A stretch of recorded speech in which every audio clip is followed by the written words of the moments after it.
What if you could have a career where the opportunities are as vast as our nation, where it's not about mission statements, but a shared mission?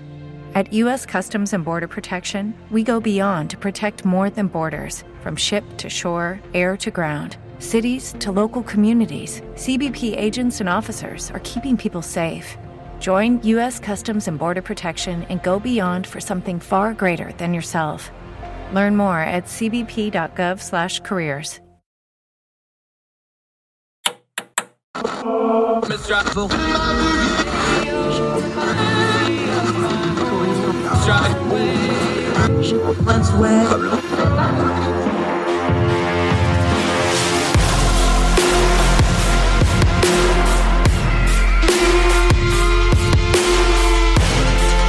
your host, Andrew Donaldson.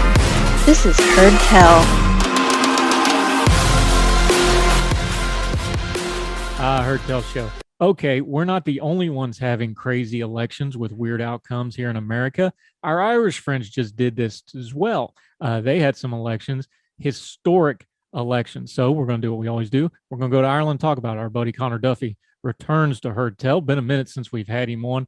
Thrilled to get to talk to him. And we have to be very reverential now because since the last time we talked to him, he is now or within a few weeks of becoming Dr. Conor Duffy. How are you, you august and notable member of our society, sir? I'm not doing too bad, Andrew. Not doing too bad. I suppose I should clarify for your audience as well, though, of course, that I am the type of doctor that, you know, if someone asks on a plane, is there a doctor on board? I very much need to stay in my seat, though. You know, I'm not too good in one of those emergencies. Yeah, he has a doctorate in one of those sciences that I'm not even going to attempt to pronounce out loud here, but he is a great guy. He's been on the program before. Happy to have you back, my friend. Okay, I'm 40. I'll be 42 years old here in 2 weeks. Don't tell anybody. Explain to 80s kid me how the political arm of the IRA is now the predominant political force in Ireland, because that's what just happened. Now, to people our age, this is almost unfathomable. To younger people, it seemed like it was an inevitability. That's a lot of history in a short period of time. The old quote comes to mind, it happened gradually, then suddenly. Is that kind of what we're dealing with here?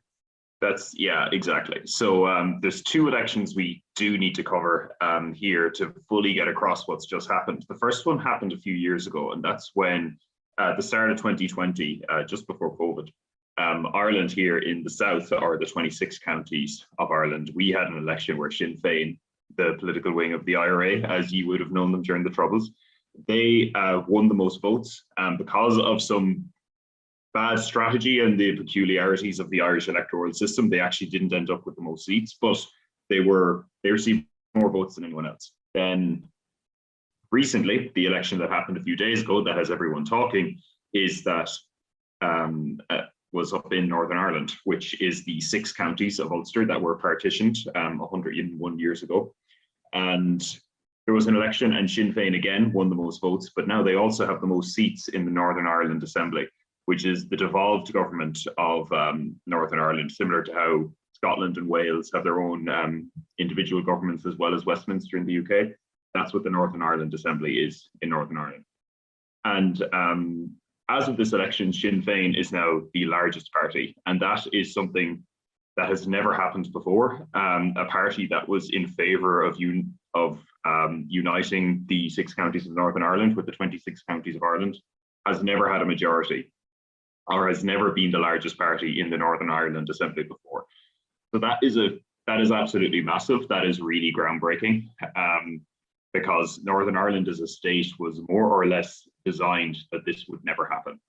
And here we have it 101 years later, as I say, and it has now happened. And it is now the political wing of the IRA who have actually managed to pull that off and be the largest party and wanting to unite Ireland. But this has been a long time in the coming. Since the Good Friday Agreement, Sinn Féin have been really steadily building a lot of support, and there's a lot of different reasons for that happening. As you say, for people who are a little bit older, it's maybe a big shock, people who remember the Troubles, but you have to remember that the Troubles ended over 20 years ago now. There's a lot of people voting who weren't even alive when it happened. And so the issues that have dominated these elections have naturally changed. For a lot of these people, it's like, well, it's the here and now that they're talking about and they're caring about, not the troubles which have been over, as I say, even before they were born. So that is a large part of it. It's a generation turning over to a large extent. There's a big part of what's happened here. So let's talk about what those issues actually are. Sinn Féin, underneath the obviously the nationalism and the IRA connections, it started as a workers' party.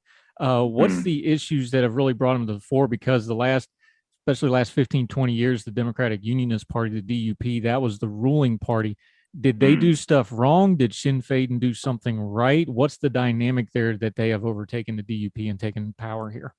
It's definitely both. As is often the case in these situations.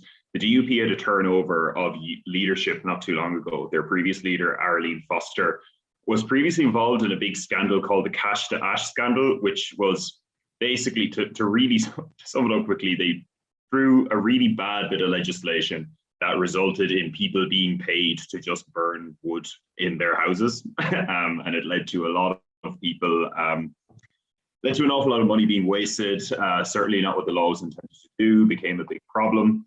And that was quite a while ago now. That was quite a few years ago, but her leadership was sort of in a bit of a problem for a little while there. Then Brexit happened. And a lot of sides in Northern Ireland and the rest of the UK kind of started falling down on Brexit lines. The DUP had a bit more influence because of the way an election went in Westminster, that they were actually kind of the kingmakers of coalitions. So the Tories needed their support to stay in. So that gave the DUP a bit of a shot in the arm in a time where things weren't so good. But then after Brexit happened, you remember that Northern Ireland actually voted to stay in the EU, even though the majority of the DUP were opposed to staying in the EU. So there was that disconnect. So Sinn Féin has gotten a lot of support that way, because not only has leaving the EU been unpopular in Northern Ireland, the DUP have also taken a bit of an extreme stance on it, where they are opposed to the current compromise that has managed to have Britain leaving the EU while Northern Ireland and the UK kind of retaining this sort of special arrangement that stops, borders being put up on the island or anything like that.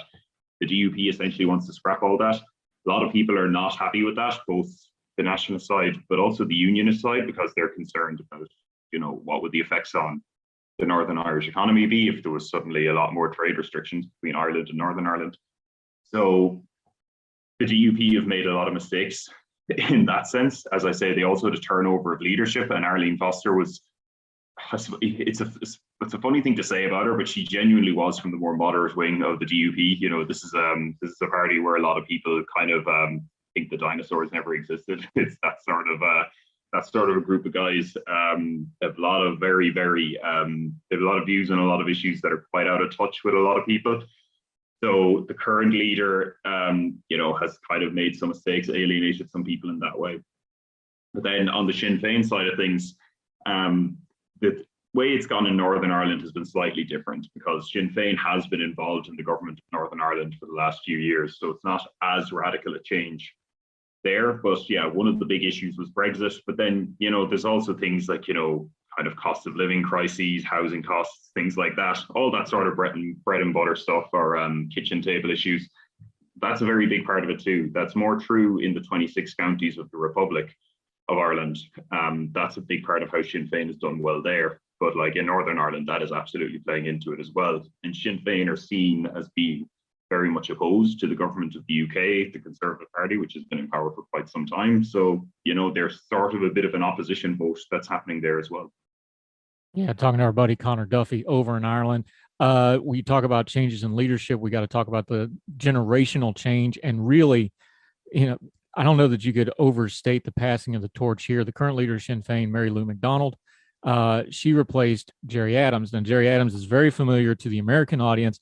He was the guy in the suit with the beard who did a lot of fundraising in the 80s and 90s. Part of that was because he was banned from being on any media in the UK. We'll talk about that in a little bit. But Gerry Adams was very involved. There's been court cases, there's been accusations, there's been criminal complaints. He was very much in the IRA mold of the Sinn Féin as the political arm of the IRA.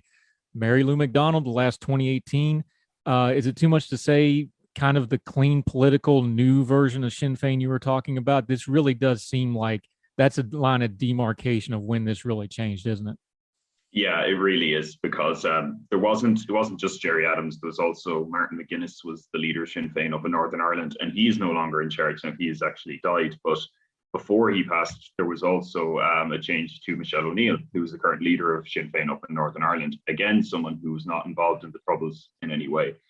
So, or well, I don't know if that's true, but I'm sure that's certainly what's going out at the moment anyway.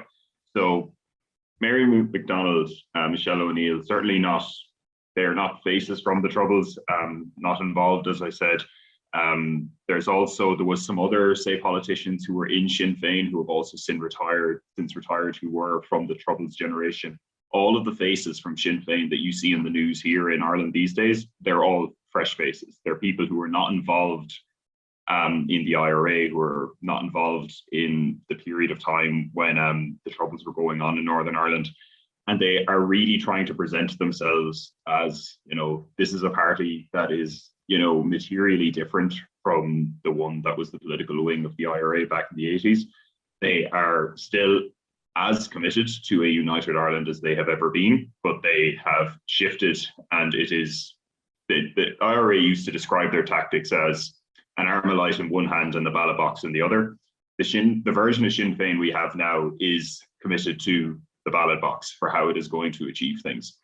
And this has been a long process of them trying to convince more and more people that they have in fact made this change. And a big part of how a lot of people are buying that is, as you say, passing of the torch. Gerry Adams is gone, Martin McGuinness is gone.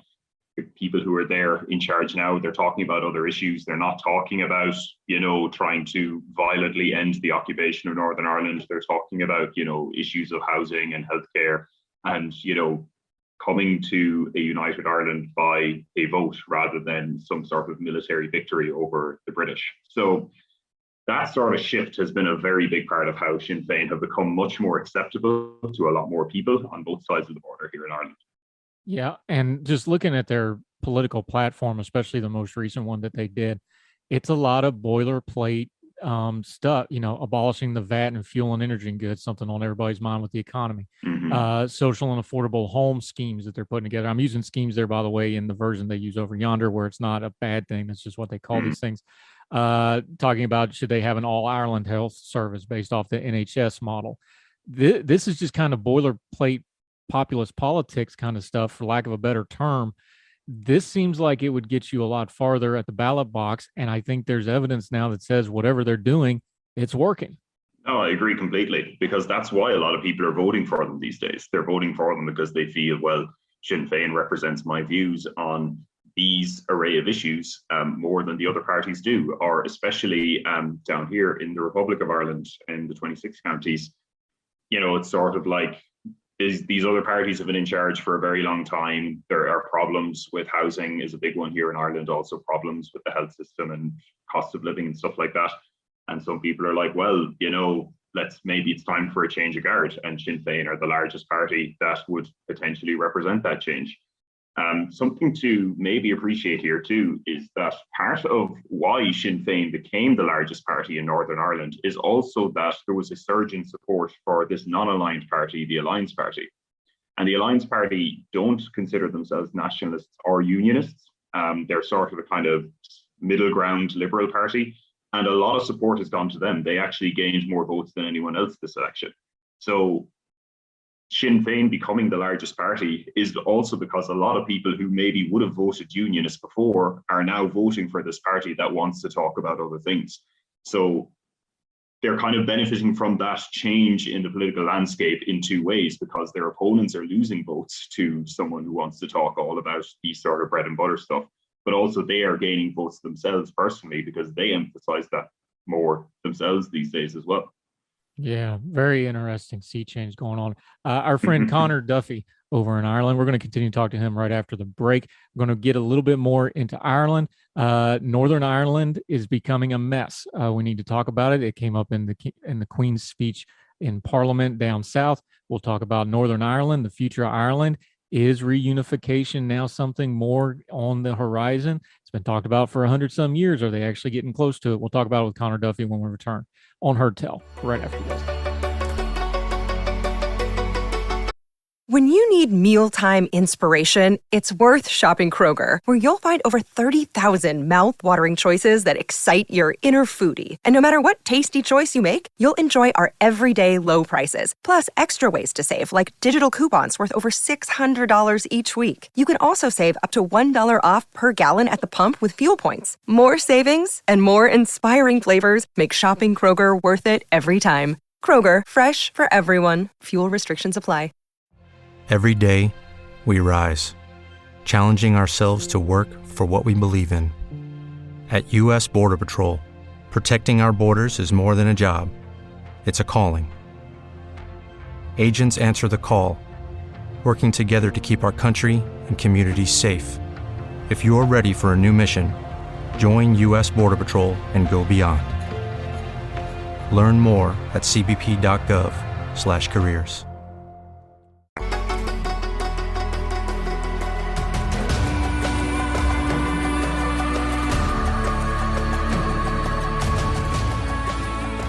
Welcome back to Heard Tell. We're talking Ireland with somebody that's actually in Ireland, who happens to be Irish, not American Irish, where everybody claims to be so they can drink on St. Patrick's Day. He's actually Irish. Conor Duffy.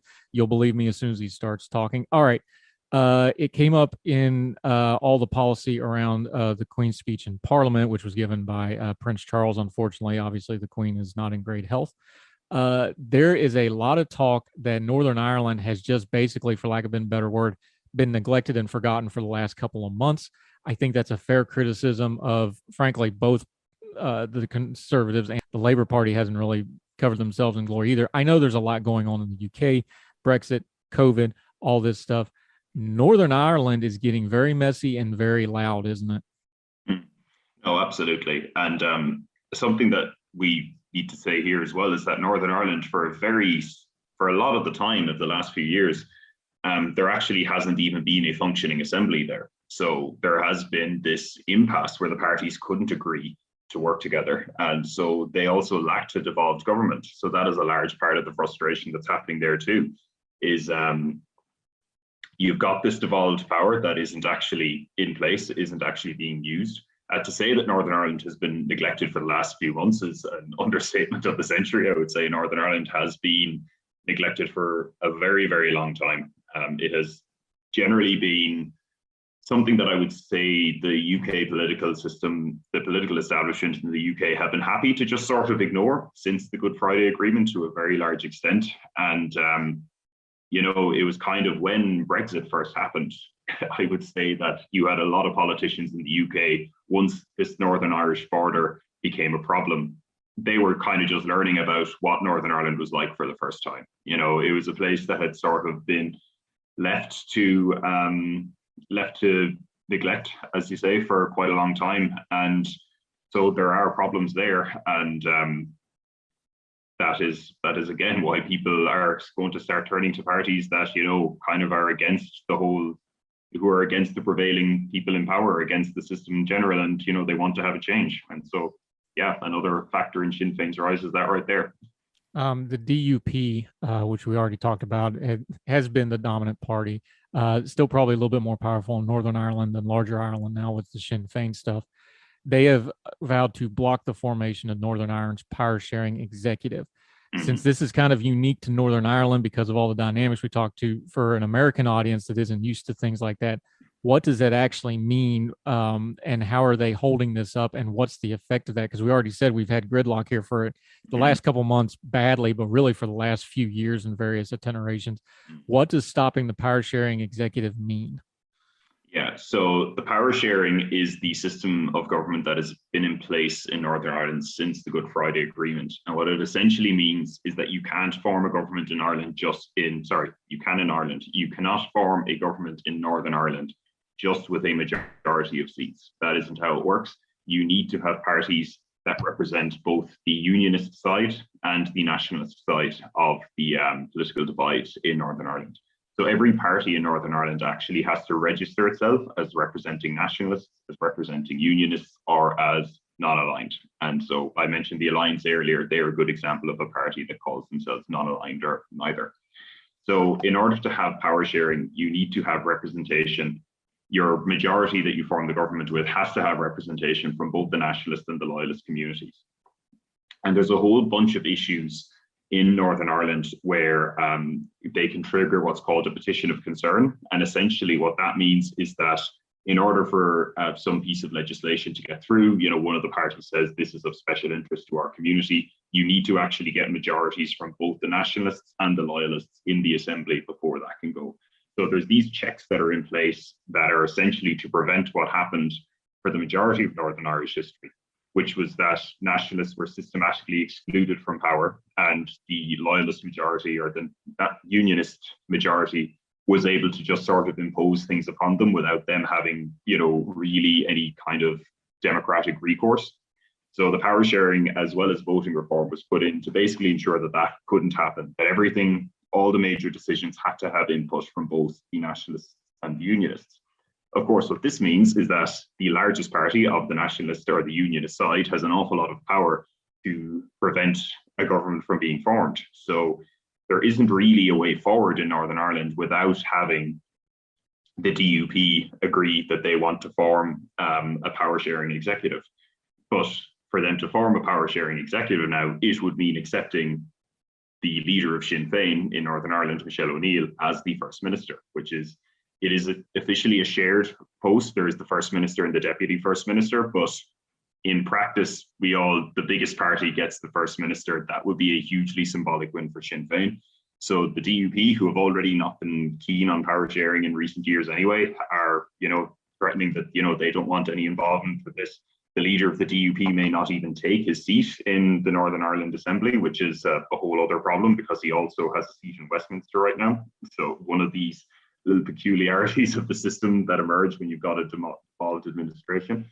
And yeah, the consequence of that would be, again, just no executive in Northern Ireland, essentially no devolved government making decisions on the issues that people are caring about. And what happens from then is either the UK takes direct control of what's happening in Northern Ireland or another round of elections. And, I don't, who knows what would happen there, but I doubt we would see wildly different things, because this seems to be what people are expressing, that they're happy with the people who are voting Sinn Féin are happy with Sinn Féin. People who were previously voting for the unionist parties are turning away from them. So that's sort of the political landscape right now.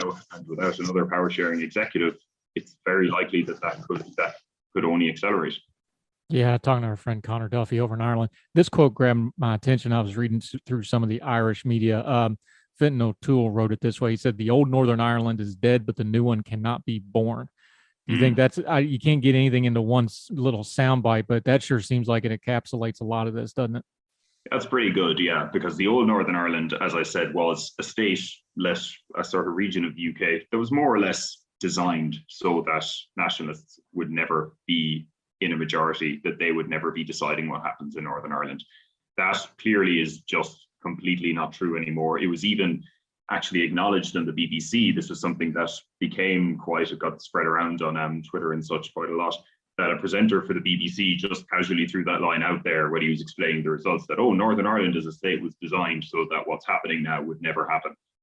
So I don't think there's a clear indication that is the old Northern Ireland, is no longer the Northern Ireland that exists now. But as for whether the new Northern Ireland can come about, yeah, you've got this gridlock between the parties. There is potentially not going to be a new administration. Because power sharing is the way Northern Ireland is run anyway, even if an executive was formed, it's actually unlikely that Sinn Féin's new position would lead to radically different sort of governance happening, since, as I say, they were previously the junior partner in power sharing before. This would be them shifting to senior partner. So, you wouldn't expect radically different things to happen. But kind of, as I say, symbolically, this is a huge thing. And it definitely does put the question of a united Ireland far more on the political agenda than it has been for a very long time. One of those, you mentioned Westminster and the peculiarities and how there's kind of this dual identity between Northern Ireland and Westminster, which is the UK Parliament, the House of Commons. One of those longstanding peculiarities is Sinn Féin practice abstentia, where they would be elected to Parliament but would not serve. They would hold the title, they would hold all the rights, but they wouldn't actually show up in Parliament. Is that kind of the next step in normalization of Sinn Féin? Do you think that policy goes away and they see an opportunity here and start making their presence known? I don't think they'll ever do that. Really? You think they're going to hold on to that to the end? Sinn Féin will never take their seats in Westminster. I would be shocked if they did. That is Wow. something they care very, very much about, and it's something that people criticized an awful lot in recent years, actually, because people said, you guys have seats that you could take in Westminster that you could potentially use to influence how Brexit is going. Brexit was something that most people in Northern Ireland voted against, yet most people in the UK as a whole voted for. So it was kind of, if there was ever an issue that would get Sinn Féin to take their seats in Westminster, that was it, and they didn't. And every time they've been asked, they just don't even like hearing the question. They're like, "We're perfectly clear. We're never going to take the seats in Westminster." Because so that's the one red line here that's never going to get crossed. Yeah, a red line I don't think would ever get crossed. All right. You mentioned it. This is the big question of all this. I think some folks are probably getting a little ahead of themselves here with this. It's still one election. We still got maybe a trend, but you got to have more than one to have a trend. Mm-hmm. Are we closer to reunification now than we were 10, 15 years ago? Than we were 10, 15 years ago, I would certainly say we are. As for whether it's going to happen tomorrow or next year, I would say no, because there's a lot of things you need to keep in mind before we start thinking that this is about to happen. First of all, the unionists as a whole still got more votes than nationalists in this election. Now, it was 0.1% of a difference, I think, when you totted it all up. It wasn't a big margin, but it was there. It was still, as a whole, when you added all the unionist parties together, there was more votes for them. So unionists aren't a minority in Northern Ireland. Yet they're probably not going to be a minority in Northern Ireland, in a very short space of time.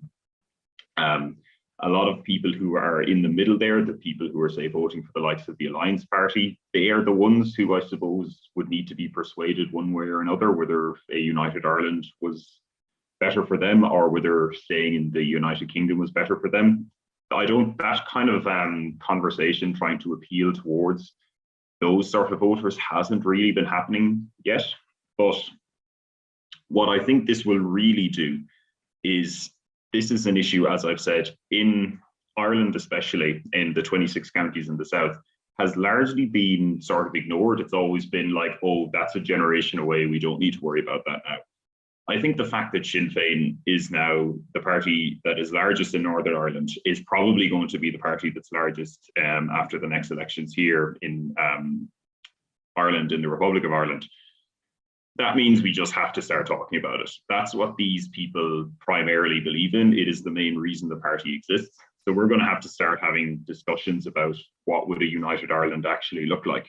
And once those discussions start, then you're going to start getting input from people who are, sort of maybe middle of the road up in Northern Ireland, don't really know which side they would vote for if a poll came. We're going to have to start talking to these people, and they'll, say, well, what are your concerns? And, what is stopping you from voting one way or the other, or what is having you leaning one way or the other?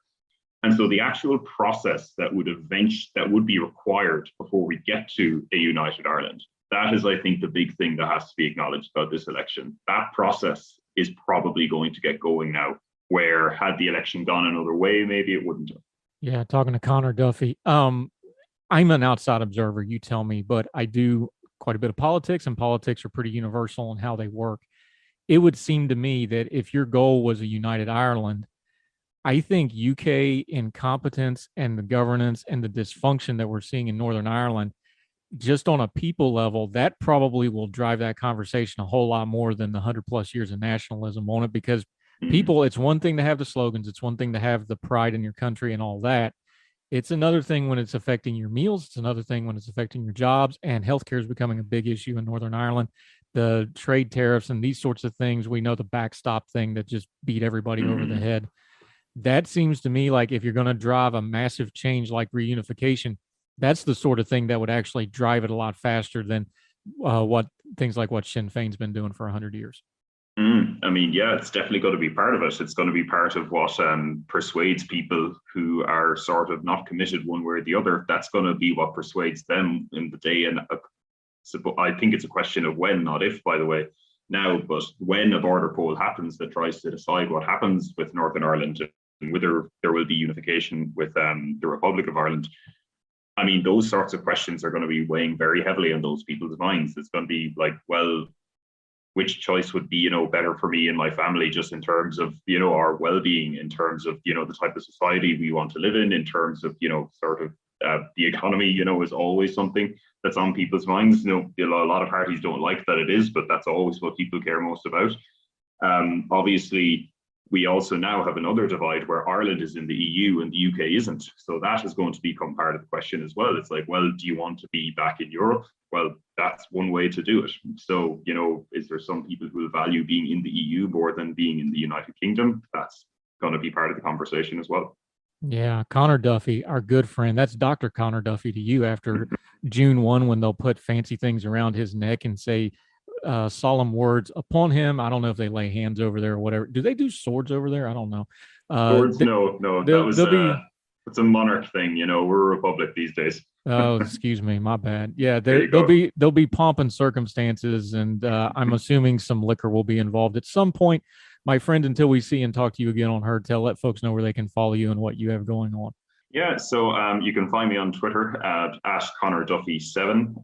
That's on Twitter, 1N in Conor. That's usually where I post all of my thoughts on politics and whatnot.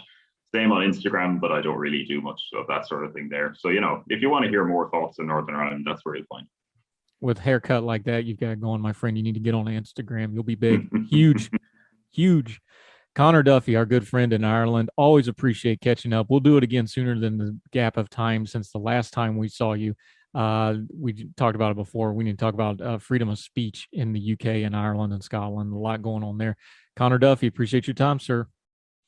Thank you for having me, Andrew. Glad to be here. Sir. Thank you for explaining this stuff. You do a good job of it, my friend. Talk soon.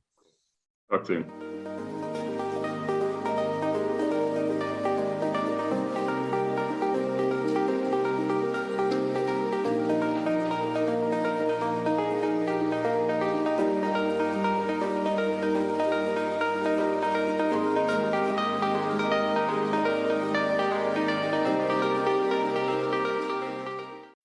Every day, we rise, challenging ourselves to work for what we believe in. At U.S. Border Patrol, protecting our borders is more than a job. It's a calling. Agents answer the call, working together to keep our country and communities safe. If you're ready for a new mission, join U.S. Border Patrol and go beyond. Learn more at cbp.gov/careers.